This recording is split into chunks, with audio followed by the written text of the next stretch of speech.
Good morning, everyone, and good morning, Revolution. I'm joined this morning by Joe Sims, CJ Atkins of the People's World, and a special guest, Salia Boussedra, from the National Council of the French Communist Party. This morning, we'll be talking about the rise of the extreme right, both in France and internationally, about different strategies in the struggle against the extreme right. The difference between working class leadership and what we might call bourgeois leadership, or the leadership of the liberal wing of the ruling class, and especially about the exciting development in France of a new popular front, the Nouveau Front Populaire. So I think that's where we're going to start. So here in the US, we have a two-party system.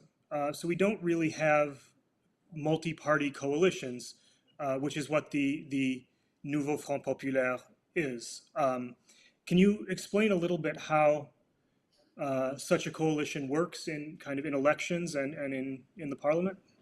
Yeah, sure.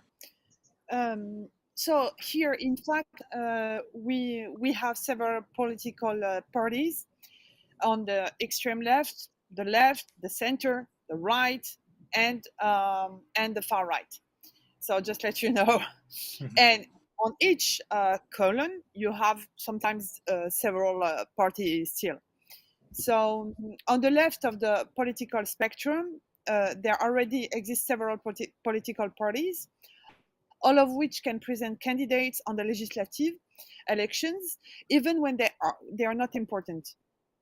Under these conditions, these scattered candidates can divide the chance for the left to win. When Macron decided to dissolve the National Assembly, taking into account the result of the left and the imminent danger represented by the far right, political pressure was exerted, which brought the different politicians first to agree on the principle of the union, a union capable of expanding the other political forces on the left and up to the center. Then it was necessary to agree on the program, in other words, on proposal. The different party in the coalition also have differences on a certain numbers of points, such as the nuclear question. Some are for it, some are against, and retirement in particular.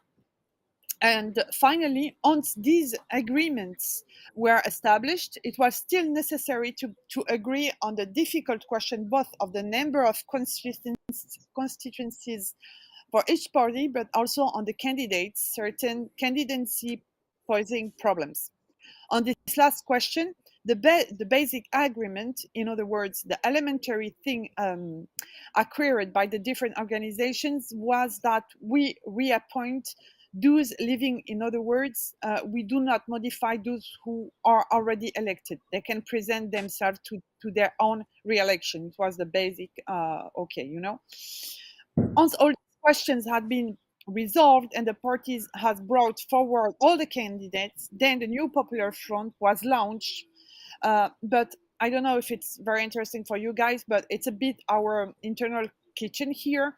But let's say that's there. It was the race. The race because to submit a candidacy and launch an electoral campaign, you have to comply with a lot of administrative tasks.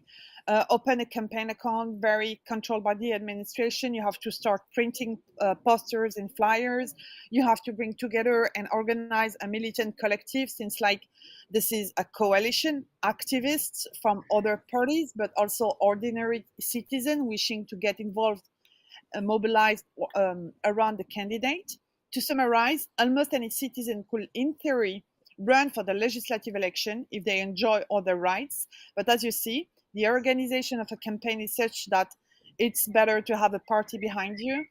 Then, at the level of the National Assembly, to go to your question, we form parliamentary groups made up of at least 15 people. Here, one of the issue is above all the means. If you have a group that gives you the possibility of participating in certain commission, but also to ask questions more regularly to the member of the government. that you cannot do if you're by yourself. And you can do, but every 2 months, something like that. Yeah, so that's pretty much the main reason. If we don't collide, we are divided. We divided the chance of the left, which is already weak. We have to say it, which is already weak. So it gives us no chance to win. Thank you. And that's impressive because the dissolution of the National Assembly was announced only relatively recently, a couple weeks ago, I think. And the new elections begin this weekend. So to bring Yeah, a campaign of that size together in that time is extremely impressive. yeah, I was wondering yeah.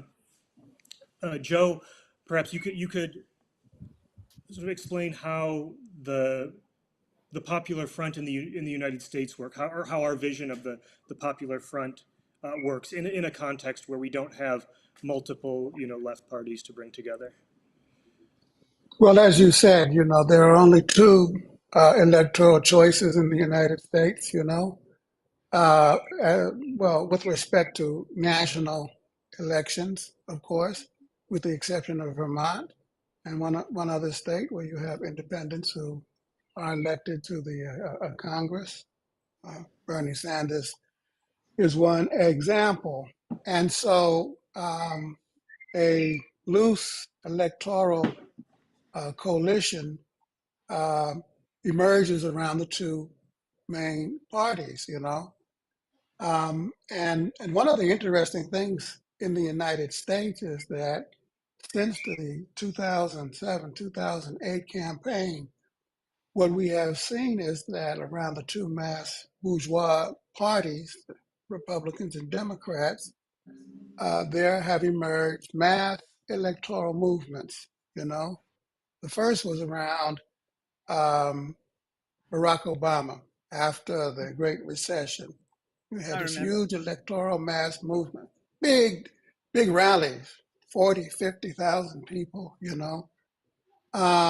and that continued on the right with the rise of the Tea Party in a certain sense and the candidacy later of Donald Trump. And then in the center left with Obama's second campaign, but in particular with the candidacy of Bernie Sanders and Elizabeth Warren. There too, movements coalesced around those two campaigns. And they're very, diverse movements. They range from women's organizations to LGBTQ to trade unions, peace organizations, environmental, and so on and so forth. And so there's no official a platform, but a loose agreement around the broad issues, broad electoral, platforms that have to do with infrastructure building, global warming, women's rights, voting rights, and so on and so forth. And so it's a very different situation here. Mm. Thank you. So last night we had a presidential debate, and one of the things that appeared very clearly in it was just how vicious both the rhetoric and the policies of the extreme right in this country are around immigrants, around um, reproductive freedom. So I was wondering, Salia, uh, if you know if a government dominated by the the Rassemblement National, the main extreme right party, were to come to power in France, um, what sort of policies? What are their main priorities? What are they looking to accomplish? Yeah, a lot of things, and I will try to make you feel or understand how for some stuff like some proposal we pretty much know what's going on with them, and how it's also difficult to know because as you know they try to normalize themselves and to make feel to the people that they're not the far right and they're just a regular party. So they have a tendency to hide their real proposal. That's the real difficult things with them. But let's say under Rassemblement National, the far right party proposal. So there are very concrete things which will be applied immediately, but it's difficult to give you a concrete answer because the RN is constantly vague about their program. Almost every day they say one thing and the other. Sometimes it's voluntary, they adjust to the public opinion. Other times it's out of pure incompetence, like when the leader who claims to become prime minister announces his retirement at 66. But what we at least know is that their program purpose is to attack one of the foundation of what makes our history in France. Namely land law. In other words, they want to prevent future children of immigrants from becoming French. Until now, when you are born in France, soil to a foreign parent, you automatically become French upon reaching the age of majority, which is 18 years old here. If the RN pass, the far right, these children will not be able to acquire French nationality when they come of age and could remain with a foreigner status with all the problem that this can cause when you are born and live in this country.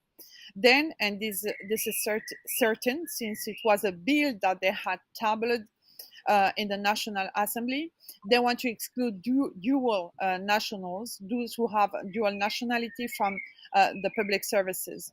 Those who are targeted by these measures are clearly the descendants of immigrants from African continent, those who come from the Maghreb, as well as those who come from sub-Saharan Africa. However, there are many French children born to Moroccan immigrant parents. For these, the situation becomes particularly difficult because it's impossible to abandon Moroccan nationality.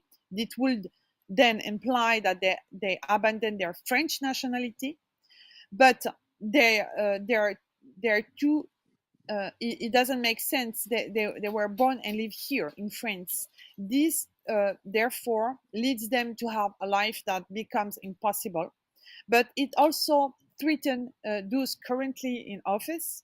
The RN, the far right, claims that they only target strategic positions like those of the Defense National, but in reality, we know that they want to extend it to all public services positions. I will give you a simple example. I'm a dual national. I'm French and Algerian, and I am a civil servant.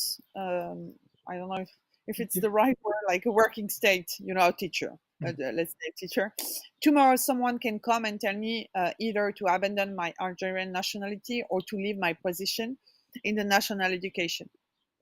Another perfectly well-known point of their program, and which they have defended for years, is what they call préférence nationale, the national preference. It's difficult to explain to you all the political issues around this question, but I'll try. To understand the issue, we must understand the logic of the National Front, which is a reactionary movement. It's based on the resentment that exists within society. It's the other side of the coin of the bourgeois class. That is what fascism is, the other face of the bourgeoisie, the other side of the middle. The National Front's discourse ended up bordering by finding an echo in what we call rural and peripheral France, far from the large metropolized towns. There is an abandoned public. They are often former worker bastion, decimated by deindustrialization. Thing that also, like in Detroit. But not only that. In short, there are popular categories. These categories feel abandoned, and the RN discourse consists on putting them in competition with another category of working class environment, those who live in what we call here working class neighborhood, and where there is a large population from immigrant background. The racist discourse consists of making them believe that this population benefits from all the advantage of the welfare state when they would be neglected. The principle of national preference partly respond to this request. In other words, only those who are French can benefit from social rights and benefits. But if it applies, it would mean, for example, that an Algerian immigrant woman, like who is almost 80 years old, who has lived in France for more than 40 years in social housing, could be evicted from her accommodation on the pretext that she's not French. This will also mean that all the foreign parents, although they have children born in France, would not benefit from any state aid, such as the family allowances to raise their children. If the RN, the far right, passes, thousands of families will find themselves almost without means, as pauperism is already rampant in working class neighborhoods. As you can see, the far right strategy consists only of dividing the popular categories among themselves and will not provide any real response to the popular categories of peripheral France. Then, when it comes to women's rights, they play a lot on ambiguity. That's what I told you. And they have implemented a whole strategy of avoidance on these issues in the National Assembly. If we take the issue of groups in the assembly, what I was talking just earlier, they have a large group, and during certain important votes concerning women's rights, they can, for example, abstain or be absent or not propose an amendment. In short, they have a strategy that allows them to both present themselves as the defenders of women's rights while circuiting the advancement of their right in assemblies. For example, Marine Le Pen can vote in favor of a law favorable to women, but not the members of her group, even though we know full well that she has the power to tell them what to vote for, since in general, when we belong to a group in the National Assembly, we follow group discipline. For example, according to the French Communist Party Women's Rights Commission, on the extension of the legal deadline for recourse to abortion, the far right group tabled an amendment against, then voted against the law aimed at strengthening the right to abortion. Of course, that's one of the target, the right of abortion. The far right group voted twice in a row against resolution of the European Parliament condemning de facto the ban on the right to abortion in Poland by raising the argument of Polish sovereignty. During the presidential campaign, Marine Le Pen spoke out in favor of full reimbursement of contraception for all women. Yet during the examination of 2024 Social Security Financement Bill, which includes the coverage of condoms for people under 26 years of age, no amendment requesting the generalization of the device to other methods of contraception has been tabled by the National Rally Group, the far right.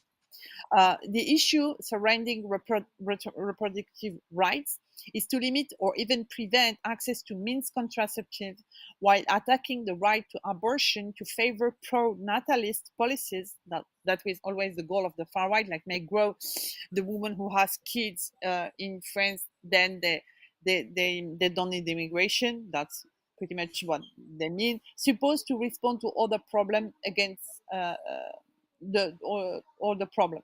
On equal pay, far-right parliamentarian did not take part in the vote on the recent law of December 24, 2021, aimed at accelerating economic and professional equality. Likewise, in the European Parliament, they voted against the resolution on the salary gap between men and women of January 30, 2020, which encourages member states to increase their effort in reducing salary and professional inequalities, particularly those relating to retirement and part-time work. Here's to give you some example. Thank you. It sounds so. Many of the themes that you brought out there, the the attack on not only immigrants but on the children and families of immigrants, the attempt to purge, in a certain sense, the civil service, and even the ambiguity on the deliberate ambiguity on reproductive freedom sound very familiar from what we see in the United States. I was wondering, CJ, if you could sort of address the similarities and if any differences between the extreme right movement that we see here and what Salia has described in France. Yeah, absolutely. I'm just thinking as we're discussing this, when you look at the Popular Front strategy, which kind of originated in the 1930s, right? Whenever you had the very strong rise of fascist parties, and France was the first place in the world where we saw a Popular Front government actually come to power. Um, but in the 1930s, just like today, what we see, I think, is among the extreme right forces. It's true with Trump and the MAGA groups in the U.S., and it's true with the National Rally in France. Is this sort of demagogic use of class, right?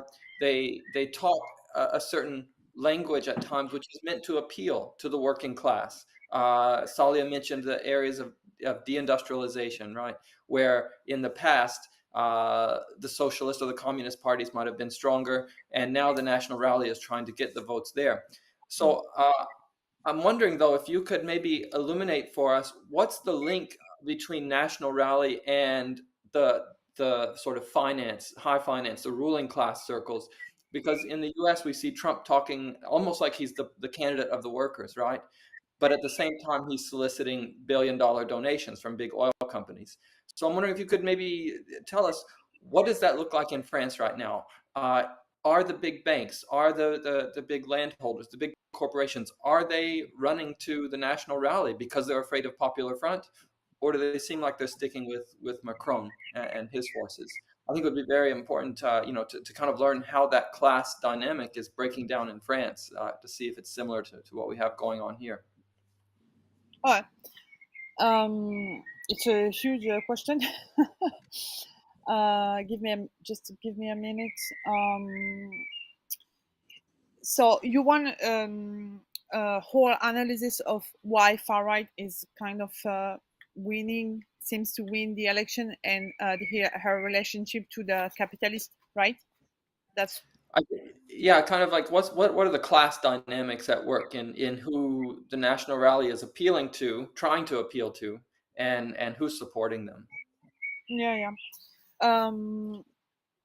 It's historically in France, in Europe, every time that's why I start to say the fascism is the reverse, the other side of the middle of the bourgeoisie, her or the face, her bad face, I would say, because every time the capitalism cannot handle it, like in a with regular institution, when everything is a kind of stock blocked, especially like with the question like the wages, um, and they want to hear about anything like any victory of the working class. The bourgeoisie always choose the fascism. It was the case in the 1930s, where the bourgeoisie say, "I rather have she rather have Hitler than the Popular Front." It was already the case, and that's yeah, absolutely in France and in general in Europe. But that's what we have now. They're doing everything to make the Popular Front appear like something absolutely worse, bad. Like they're using all the media, the all the means they have to disqualify all the candidates and the program of the popular front. What's going on is of course, so the link between the far right and the billionaire, let's say, the bourgeois class is clear. They're always in the side of the bourgeois class. So some of the people who vote for Le Pen, I guess it's obvious. Some of the people who come from working class, it's not, because they make them believe that they're against immigration and they're gonna raise the wages, for example. But they don't explain how they're gonna do it. And the way they're gonna do it is to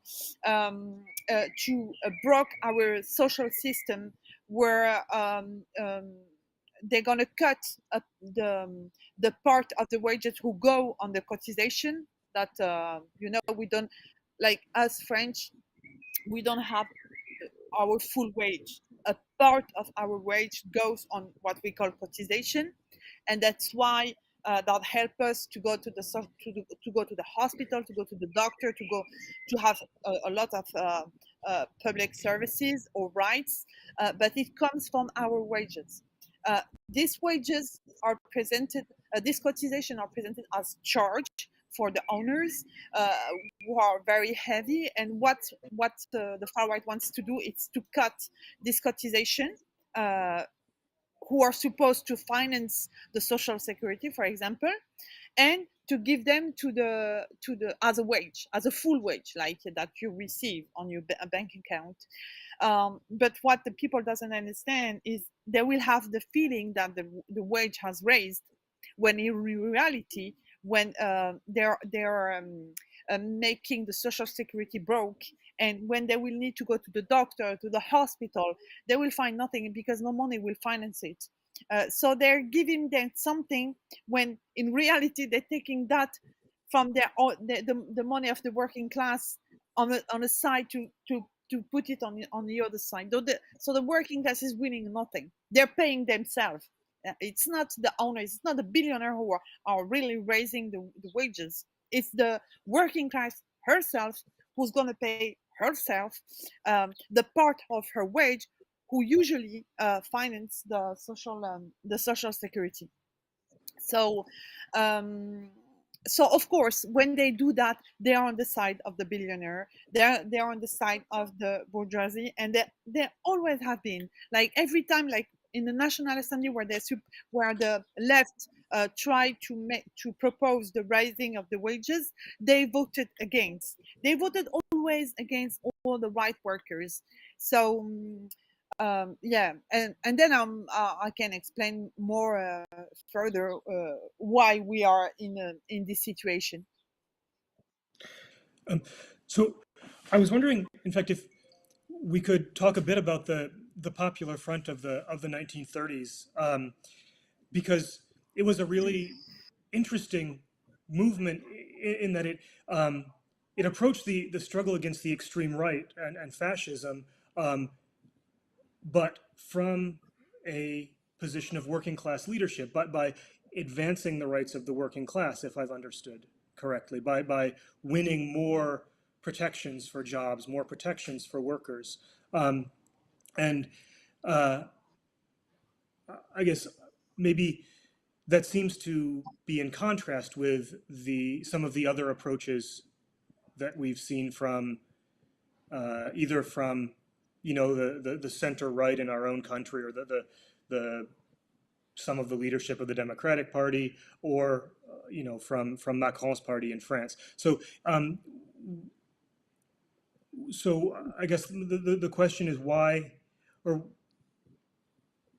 what makes this a good time for a new popular front? You know, why? No, that's a good question. Okay. That's a good question. So why today? There would be a lot of answers to give you, but let's just say that this new coalition almost instantly took up this name. Firstly, because a coalition during the last legislative elections had already been put in place, and that it exploded for different reasons, on which we will return to later.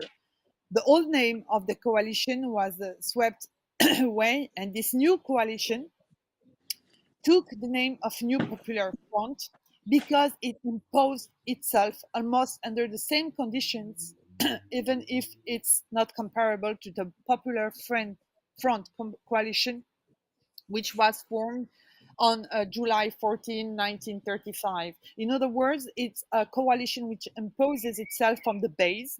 Spontaneous demonstrations surrounded the premise where the negotiations were held to put pressure on the different political organizations so that they can coalesce. In the 30s, the Popular Front was established following the famous demonstration of February 6, 1934, organized by the far right and literally perceived as an attempted coup d'etat. Indeed, following a political financial scandal, the far right leagues, in an anti-parliamentary spirit, as you have in January 6th, took the street and threatened the Republic. It's under the pressure of the threat from the far right that the need for a coalition on the left is felt. Furthermore, faced with the fascist threat, left-wing political and trade union organizations are calling for large demonstrations. While the communists and socialists are divided and the procession are supposed to be separate, the activists of the communist base join the socialist procession, and this union of the base forces the apparatus to agree on a coalition against the fascist threat.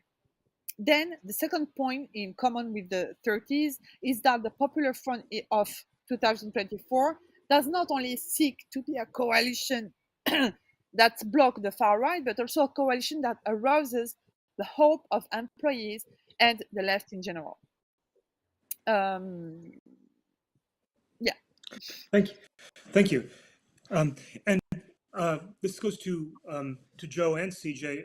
So when we look at the sort of more diffuse popular front in the United States that brings together different movements, organizations, rather than political parties, where do we, how do we see labor's role, the role of the trade union movement developing within that, or working class leadership more broadly, perhaps developing within that popular front? CJ? Oh, okay.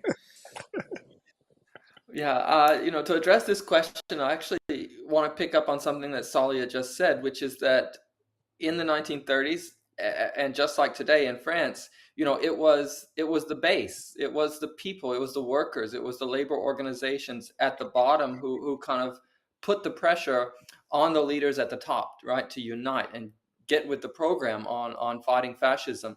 And I think we're seeing something like that in the US too, under different circumstances. But what we've seen with the AFL-CIO, with a lot of the different member unions, is this real push toward a more independent position, right?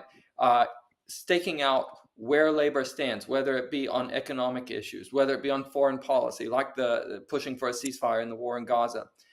The labor movement is pushing its own independent stances, and it's making clear that it expects democratic politicians and those people running for office to respond to what they're putting out there. We're not in a situation where we might have been, several years or a couple of decades ago, where the labor movement is kind of sitting back and taking the lead from, what does the Democratic Party need from us, and we'll fill in, right? We'll show up with the people to make the phone calls or knock on the doors. Labor's doing that, but it's doing it on its own initiative today, right? It's not waiting around for candidates at the top to try to tell the foot soldiers what to do. And so that I take that as a very encouraging sign. And despite the real dangerous situation we're in right now in this election, I think we can look ahead and say that labor is moving in the right direction. And for a popular front strategy, that's only a good thing. Thank you. So we're drawing close to the end of our program today. Salia, I want to thank you so much for joining us. I know you must be extremely busy. No, it's fine. I just wanted to add something, but I don't know if it's certainly, wrong. please. Yeah. Okay. Yes. No, I was just I wanted to say that because I thought you wanted also to talk about Macron and yeah. Sure. No, yeah. So no, just to let you know, guys, that during his first presidential election, he pretended that he was elected to block the far right, and the presidential election, like the legislative ones, are in two rounds. The first generally votes for the party of one choice, and the second round we vote for several years for the least worst. Le Pen reached the second round in the last two presidential elections. After his first election, and when we had to pursue a policy to distance the far right from the political spectrum, President Macron did everything to ensure that Le Pen was his only opponent in order to ensure that he has in the position to embody the only bulwark against the far right. From his first election, by setting up what we call here a center, an extreme center, he tried to break the left of the Socialist Party by poaching a lot of political leaders from the Socialist Party, and he also tried to kill the right tradition, which found itself gradually reduced to a minimum in an untenable tension between those who tempted to join Macron and those increasingly tempted to join the far right. Today, moreover, the right inherited from the Second World War Gaullist, streamed in part from the resistance, has been destroyed and has largely fallen into infamy since its leader, Éric Ciotti, decided to form an alliance with the far right.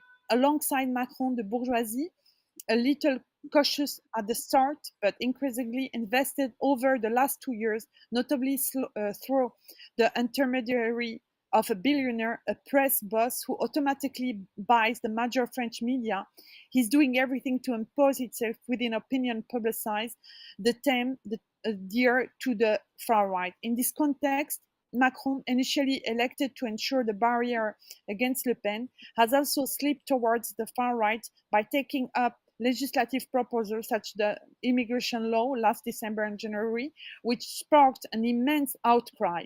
In this context, to understand the rise of the far right and the fascist street, we must understand that several factors contribute to this situation.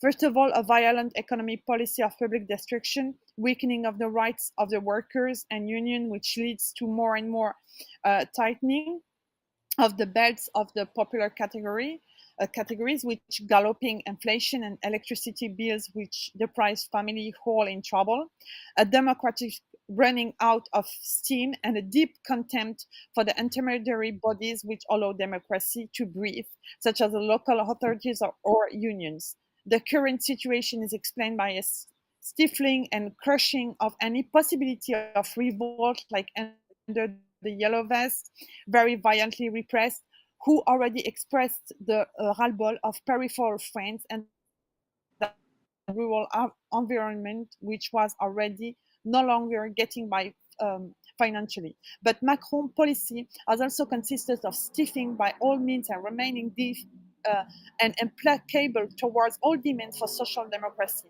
The notable event of the last 2 years is, of course, the huge strike against the pension reform law, led by a historical inter-union movement, thousands of people in the streets, public opinion largely opposed to this reform, a majority of parliamentarians also opposed to this reform. Macron has used and abused all means, at his disposal, and that the Fifth Republic allows him to nip this immense protest movement in the bud.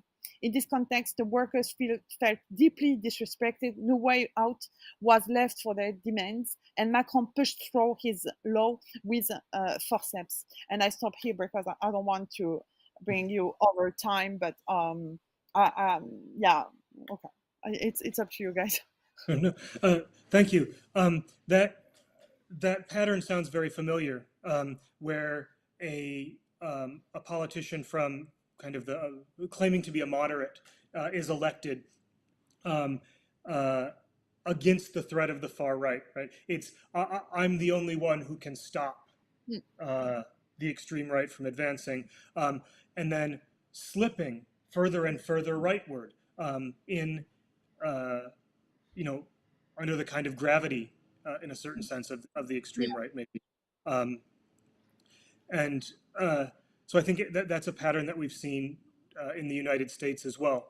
But like us, we when the threat of the fascism was here, we say okay to vote for Macron in the second round of presidential election.